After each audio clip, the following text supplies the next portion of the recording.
Variables की declaration और variables की इनिशियलाइजेशन के बारे में पढ़ेंगे। ठीक है, तो लास्ट लेक्चर में हमने डाटा टाइप्स की बात की थी। तो उसके बाद वेरिएबल डिक्लेरेशन क्या होती है वो जान लेते हैं। ठीक है, वेरिएबल डिक्लेरेशन मीन्स वेरिएबल को डिक्लेयर करना। ठीक है, वेरिएबल को डिक्लेयर कैसे करते हैं? वेरिएबल को डिक्लेयर करने के लिए हमारे पास जो सिंटैक्स है वो क्या है? वो है हमारे पास डाटा टाइप। सबसे पहले आपने क्या लिखना है? डाटा टाइप उसकी लिखनी है। उसके बाद वेरिएबल का नेम हमने लिखना है। ठीक है, तो ये क्या होगी हमारे पास? ये हो जाएगी हमारे पास वेरिएबल डिक्लेरेशन। ठीक है, तो फॉर एग्जांपल मैं इधर एक एग्जांपल दूंगा आपको। फॉर एग्जांपल मैंने कोई वेरिएबल डिक्लेयर करना है, तो उसकी टाइप है इंटीजर। ठीक है, यानी मैं कोई 2 3 4 या इस तरह का कोई नंबर है वो मैं स्टोर करवाना चाहता हूँ, तो ये एक इंटीजर नंबर है। तो मुझे इसके लिए डाटा टाइप की जरूरत है। वो कौन सी डाटा टाइप होगी? वो सिर्फ इंटीजर होगी। ठीक है, इंटीजर ले सकते हैं आप, फ्लोट ले सकते हैं, डबल ले सकते हैं। ठीक है, जो भी आपने लेनी है। लेकिन आपने लास्ट लेक्चर में देखा होगा कि यानी फ्लोट में इंटीजर आ सकता है, डबल में इंटीजर आ सकता है, लेकिन इंटीजर में फ्लोट वैल्यूज नहीं आ सकती। तो इस बात का आपने हाथ से याद रखना है। ठीक है, अब इंटीजर एक क्या है? इंटीजर एक डाटा टाइप है। ठीक है, यानी इसका मतलब है कि मैं सिर्फ और सिर्फ अपना जो वेरिएबल का नेम मैं लिखता हूँ। पहले ए फॉर एग्जांपल मेरे वेरिएबल का नेम है, तो इस ए में मेरे पास सिर्फ इंटीजर्स ही आ सकते हैं। ठीक है, अब ये इंटीजर, ये जो ए है ये स्पेसिफिक हो गया है कि इसके अंदर सिर्फ इंटीजर जो है वैल्यूज वही आ सकती हैं। ठीक है, अब डिक्लेरेशन से पहले थोड़ा सा मैं आपको वेरिएबल्स के जो नेम्स होते हैं वो बता देता हूँ कि आप वेरिएबल्स के नेम जो है वो कैसे रख सकते हैं, क्या उनका मेथड है और क्या उनका मेथड गलत गलत मेथड कौन सा है। ठीक है, सबसे पहली बात तो ये है कि आप वेरिएबल का नेम जो है वो किसी कीवर्ड के ऊपर नहीं रख सकते। ठीक है, सी प्लस प्लस में ढेर सारे कीवर्ड्स होते हैं। फॉर एग्जांपल आपके पास आ जाता है स्ट्रक्ट आ जाता है, फॉर एग्जांपल आपके पास फॉर आ जाता है, आपके पास न्यू आ जाता है, आपके पास डिलीट आ जाता है। ठीक है, तो इनके ऊपर आप अपना जो वेरिएबल का नेम है वो आप नहीं रख सकते। फॉर एग्जांपल आप अपने वेरिएबल का नेम रखते हैं DELETE, तो ये डिलीट एक क्या है? ये एक कीवर्ड है। अब ये कैसे पता चलेगा ये कीवर्ड है? फॉर एग्जांपल अगर आप लिखते हैं डिलीट DELETE, तो ये क्या हो जाता है? ये ऐसे ब्लैक हो जाएगा। लेकिन अगर आप और कोई भी वर्ड लिखते हैं, फॉर एग्जांपल मैं लिखता हूँ कोई नेम लिखता हूँ, जैसे मैं अपना नेम लिखता हूँ HASSAN, तो ये इसमें और इसमें फर्क है। ठीक है, ये डिफरेंस है इनमें। ठीक है, तो ये एक कीवर्ड है, यानी जो ऐसे आप हो जाएंगे यानी ब्लैक हो जाएंगे, वो एक कीवर्ड होंगे। आप इन्हें वैसे भी याद रख सकते हैं। उसके बाद हमारे पास कीवर्ड और कौन कौन से देख लेते हैं। जैसे हमारे पास डाटा टाइप सारे के सारे कीवर्ड्स हैं, जैसे इंटीजर है हमारे पास। तो अगर मैं इसे अलहदा करता हूँ इससे, तो ये मेरे पास इंटीजर एक चूंकि एक डाटा टाइप है, तो हम इसके ऊपर नेम नहीं रख सकते। इसके अलावा आप इंटीजर पूरा लिख सकते हैं, वो एक नेम हो सकता है। ठीक है, ये ब्लैक नहीं हुआ यानी ये इसका नेम हो सकता है। यानी ये पहला मेथड तो ये हो गया कि आप किसी भी जो है कीवर्ड है उनके ऊपर नेम नहीं रख सकते। दूसरी बात ये है कि आप कोई कीवर्ड है, सॉरी, आपके पास आपने कोई नेम रखना है जो आप स्टार्ट करते हैं किसी नंबर से 1 2 3 4 ABC, यानी ये आपका नेम हो गया। तो ये भी हमारा कंपाइलर जो होगा वो हमें एरर दे देगा। ठीक है, यानी ये भी हम नहीं रख सकते। उसके बाद हमारे जो सिंबल्स हैं, सिंबल से हमारे कोई भी जो नेम है वो नहीं स्टार्ट हो सकता। ठीक है, तो ये भी हमारा जो है कंपाइलर हमें एरर दे देगा। ठीक है, उसके बाद हमारे पास कौन कौन से नेम हम रख सकते हैं? वो हो सकता है हमारे पास कोई भी कैपिटल लेटर से स्टार्ट हो सकता है। ठीक है, स्मॉल लेटर से स्टार्ट हो सकता है। जैसे मैं लिखता हूँ KLMN, यानी एक मेरा नेम ये हो गया। ठीक है, दूसरा मेरा नेम GHIJ हो गया। ठीक है, ये भी मेरा नेम हो गया। उसके बाद अंडरस्कोर से भी हम नेम रख सकते हैं। फॉर एग्जांपल माय नेम, मैं ऐसे करके लिख सकता हूँ। उसके बाद अगर आपने कोई नंबर ऐड करना ही है, तो आप फर्स्ट स्टार्ट पे नहीं बल्कि आप उस जो आपका नेम है, नेम के बाद आप लिख सकते हैं। फॉर एग्जांपल मैं नेम लिखता हूँ NAME, ये मेरा नेम हो गया। उसके बाद अगर आपने कोई नंबर ऐड करना है तो ये 1 2 3 फॉर एग्जांपल, ये भी मेरा एक नेम हो जाएगा डाटा टाइप का, ठीक है। उसके बाद आप आपका जो नेम है वो किसी लेटर से, ठीक है, स्टार्ट होगा, ठीक है। तो ये कुछ मेथड्स हैं जिनको आपने ध्यान में रखना है कि आपका नेम जो है वो किससे स्टार्ट हो रहा है। तो मेरा ये सिंपल नेम था ए, तो इसमें मुझे कोई एरर जो है वो नहीं आएगा। अच्छा, तो हम बात कर रहे थे वेरिएबल की डिक्लेरेशन के बारे में। अच्छा, वेरिएबल तो डिक्लेयर हो गया, ठीक है। ये वेरिएबल डिक्लेयर कैसे होगा, ये मैं सॉरी इधर लिख देता हूँ, इससे कट करता हूँ।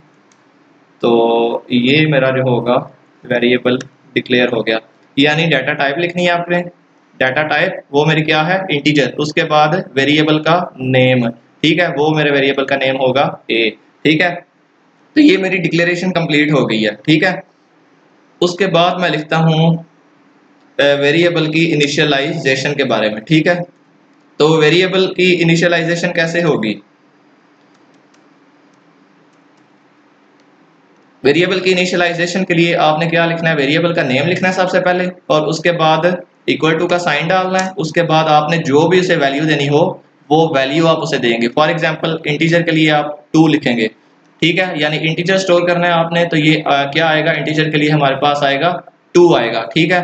तो मैं इधर आपको पहले डिक्लेयर करके बताऊंगा, उसके बाद इनिशियलाइज करके दिखाऊंगा। यानी इंटीजर, और इंटीजर हमारे पास क्या है, नेम क्या है हमारे पास, ए आ गया, ठीक है। इसे इनिशियलाइज करना है, पहले वेरिएबल का नेम इक्वल टू का साइन, और जो वैल्यू आपने देनी है उसे, यानी कोई इंटीजर देना है आपने।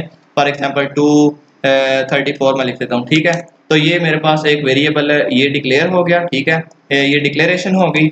और ये मेरे पास नीचे क्या हो जाएगा, वेरिएबल की इनिशियलाइजेशन, ठीक है। आप इसे ऐसे भी डिक्लेयर और इनिशियलाइज कर सकते हैं। और दूसरा मेथड जो है वो ये है कि आप इंटीजर ए इक्वल टू कोई भी वैल्यू आप साथ में दे सकते हैं। तो आपका ऐसे भी वेरिएबल ये डिक्लेयर होगा, ये डिक्लेरेशन होगी, ठीक है।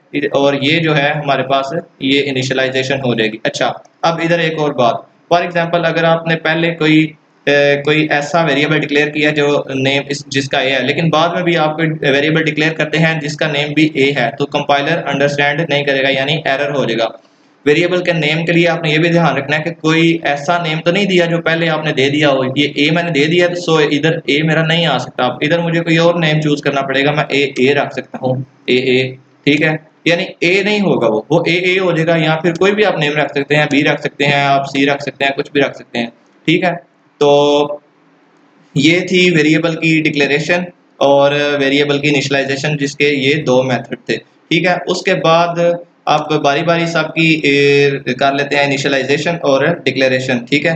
तो सबसे पहले इंटीजर पे चलते हैं। तो इंटीजर की जैसे हमने डिक्लेयर किया इंट, पहले डाटा टाइप का नेम जो ए है, उसके बाद क्या है, उसके बाद हमारा उसकी वैल्यू इंटीजर है, तो सो इसमें सिर्फ इंटीजर्स आ सकते हैं, यानी 1 2, मैं 12 लिख देता हूँ, ठीक है, ये इंटीजर की होगी। उसके बाद हमारे पास फ्लोट है, फ्लोट की क्या होगी, फ्लोट की मैं कर लेता हूँ कोई भी डाटा टाइप। अब क्या होगी इसकी, फ्लोट, ठीक है, FLOAT, फ्लोट। इसका कोई भी नेम रख देता हूँ, इसका मैं नेम रखता हूँ बी, ठीक है।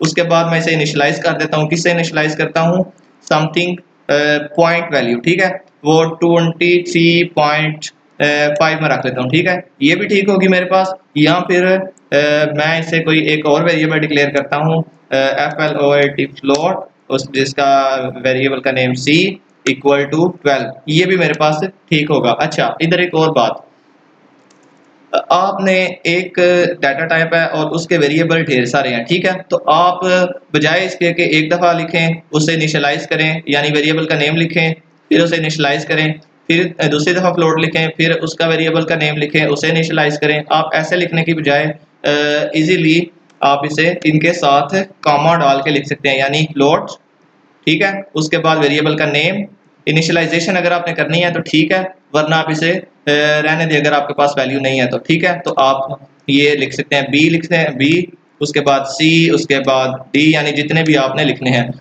इनकी इनिशियलाइजेशन आप इधर साथ साथ भी कर सकते हैं, B equal to 12 and C equal to 13.9 and D equal to, अगर आपने करनी है तो कर ले। वरना इसका जो दूसरा तरीका है वो ये है कि आप नीचे कर दें, यानी बी ऑलरेडी इनिशियलाइज हो चुका है। तो अब मैं किसको करता हूँ, अब मैं सी को करता हूँ, सी इक्वल टू 54.6, ठीक है, और एंड पे सेमीकोलन आपने लगाना नहीं भूलना, वरना आपका कंपाइलर आपको एरर दे देगा। उसके बाद डी को मैं करता हूँ डी इक्वल टू 33 में कर लेता हूँ। ठीक है, तो ये मेरे पास फ्लोट की डिक्लेरेशन इनिशियलाइजेशन हो गई है।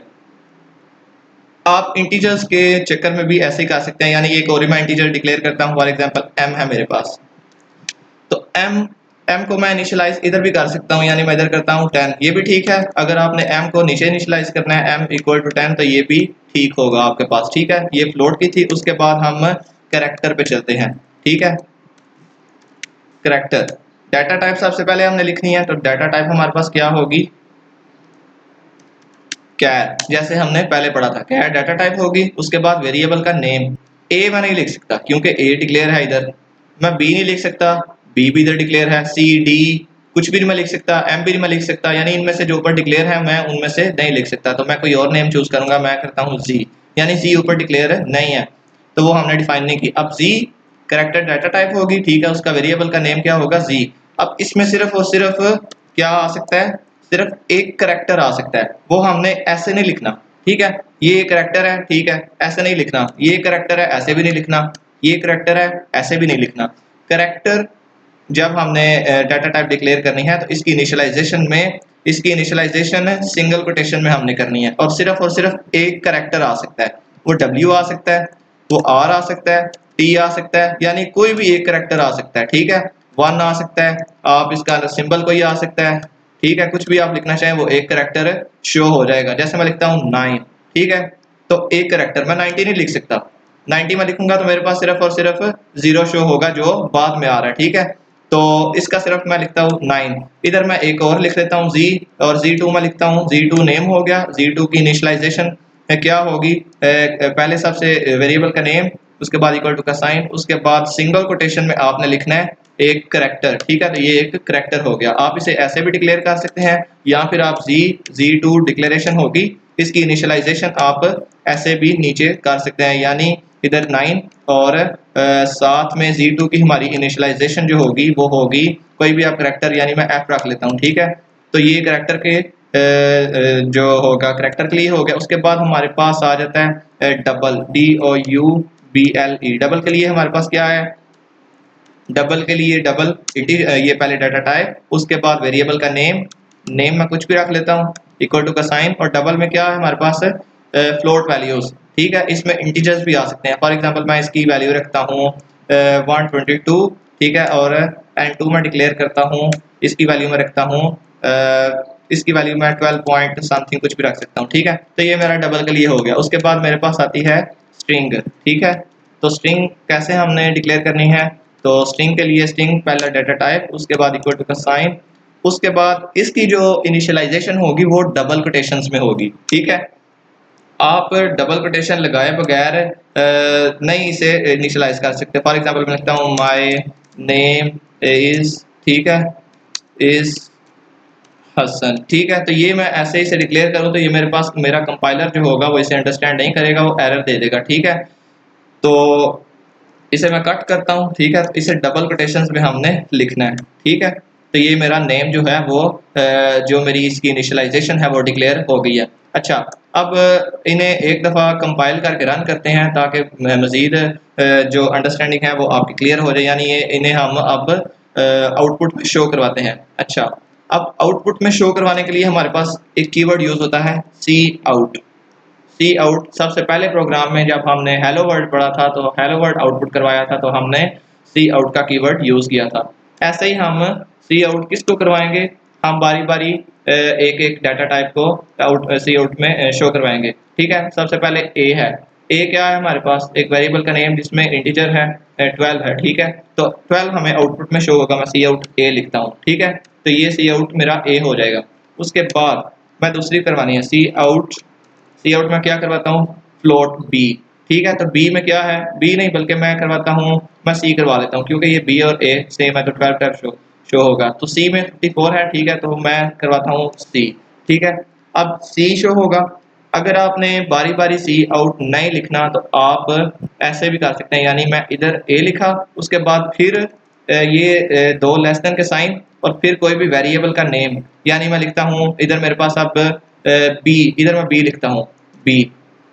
ये इधर मैं बी लिखता हूँ, तो बी मेरा फिर ए के बाद बी शो होगा, उसके बाद सी आउट सी शो होगा, यानी पहले 12 शो होगा, फिर 7 12, फिर 54.6। ऐसे भी आप कर सकते हैं अगर आपने करना है, यानी बार बार आपने नहीं लिखना है। तो आप बिगनर्स हैं, तो आप मैं इतना आपको मुश्किल नहीं लेके चलूँगा, ठीक है। इजीली आप अंडरस्टैंड करें इसे। सी आउट दोबारा से लिखते हैं हम, और उसके बाद करैक्टर के लिए हम कोई भी ले लेते हैं, जी ले लेते हैं हम, जैसे तो जी। उसके बाद हमारे पास क्या है, डबल। डबल करिए, मैं कोई नेम है हमारे पास, तो नेम मैं शो करवाता हूँ इधर, ठीक है। तो ये नेम शो हो जाएगा मेरे पास। और स्ट्रिंग है, तो स्ट्रिंग में हमारे पास इधर, सॉरी मैंने इसका जो वेरिएबल था वो नेम नहीं लिखा, तो स्ट्रिंग के लिए मैं लिखता हूँ str में लिख देता हूँ वेरिएबल का नेम, और इसे मैं इधर शो करवा दूंगा आउटपुट में, ठीक है। तो ये मेरा शो हो जाएगा। अब इसे कंपाइल करते हैं और रन करके चेक करते हैं कि हमारा प्रोग्राम ठीक है या फिर नहीं। मैं नेम इसका कोई भी दे सकता हूँ, लेक्चर नंबर मैं 3 लिख देता हूँ, ठीक है। तो सेव करते हैं, और ये हमारा रन हो गया है। अच्छा, अब इसकी आउटपुट मैं आपको दिखाता हूँ। ये आउटपुट है हमारे पास, और ये कैसे आई है वो अब देख लेते हैं, ठीक है। अच्छा, इसे मैं जूम आउट कर लेता हूँ, जूम इन कर लेता हूँ, और उसके बाद अच्छा, सबसे पहले हमने सी आउट करवाया था ए। हमने सी आउट करवाया था ए, तो ए में क्या पड़ा हुआ है हमारे पास, ए में 12 पड़ा हुआ है, तो क्या आया आउटपुट में, सबसे पहले 12 आ गया हमारे पास, ये 1 2 12 आ गया। उसके बाद हमने सी करवाया था आउटपुट, ठीक है। तो सी में क्या पड़ा हुआ है हमारे पास, 54.6, तो ये हमारे पास 12 के बाद 54.6 आ गया। उसके बाद हमने जी आउटपुट करवाया था, तो जी में क्या पड़ा हुआ, जी में हमारे पास 9 पड़ा हुआ है, तो 54.6 के बाद ये 9 आ गया, ठीक है, 9, ठीक है। अब उसके बाद हमने नेम आउटपुट करवाया था, तो नेम में क्या पड़ा हुआ है, 122, तो 9 के बाद ये 122 आ गया, ठीक है। उसके बाद हमने स्ट्रिंग आउटपुट करवाई थी, तो स्ट्रिंग में क्या पड़ा हुआ है, माय नेम इज हसन, ठीक है। ये स्ट्रिंग में सारा पड़ा हुआ है, तो ये 122 के बाद माय नेम इज हसन आ गया, ठीक है। तो ये थी हमारी आज की डिक्लेरेशन इनिशियलाइजेशन, जो एक प्रोग्राम लिख के मैंने आपको रन करके दिखाई, ठीक है। तो आज का टॉपिक यही था। चैनल को सब्सक्राइब करें, लाइक करें, ताकि नेक्स्ट मेरी जो आने वाली वीडियोस हैं वो आप तक पहुंच जाएं। Thank you very